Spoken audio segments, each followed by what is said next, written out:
Hello, welcome students. I am Endra and today I will tell you the main points from page 50 to 52 of the lesson Indigo class 12th. Gandhi began by trying to get the fact. The Secretary of British Landlords Association did not give any information to an outsider. Here in his own country, Gandhiji was treated as an outsider. The commissioner of the Tirahut division advised him to leave Tirahut, but Gandhiji did not. Instead, he proceeded to Motihari. At railway station, a vast multitude greeted Gandhi. He received a message that a peasant had been maltreated in a nearby village. Gandhi decided to go there and see. The next morning, he started out on the back of an elephant. The police superintendent's messenger overtook him there and ordered him to return and drove him home and gave him an official notice to quit Champaran immediately. Gandhi signed a receipt for the notice and wrote to disobey the order. In consequence, he received a summons to appear in the court the next day. All night he remained awake and called Rajendra Prasad with influential friends so that he could decide the further steps. He sent instruction to his ashram, wired a full report to the viceroy. The next day morning found the town of Motihari black with peasants.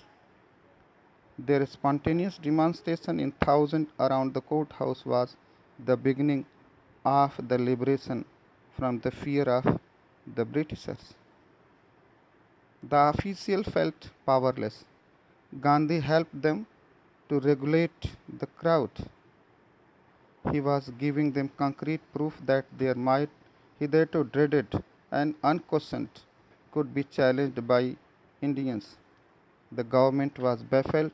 The prosecutor requested to postpone the trial. The authorities wished to consult their superiors. Gandhi protested against the delay. Even he refused to furnish bail. He asked for penalty due. The judge could not deliver the judgment for several days but allowed Gandhi to remain at liberty. Lawyers ashamed realized their mistake. In a meeting, Gandhiji asked if he was sentenced to jail, what would they do? The senior lawyer replied, they had come to advise and help him, and if he went to jail, they would go home. What about the injustice to the sharecroppers? Gandhi demanded. The lawyers realized their mistake. They were ashamed and ready to follow him into jail if he was arrested. The battle of Champaran is won, said Gandhi. Victory of civil disobedience.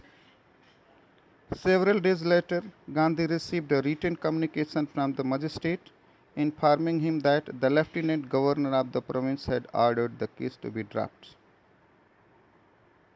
And thus, civil obedience had triumphed, the first time in modern India. And then a far flung inquiry was conducted. Documents were collected. Gandhi had 4 interviews with Lieutenant Governor, then an official commission was appointed to inquire the matter.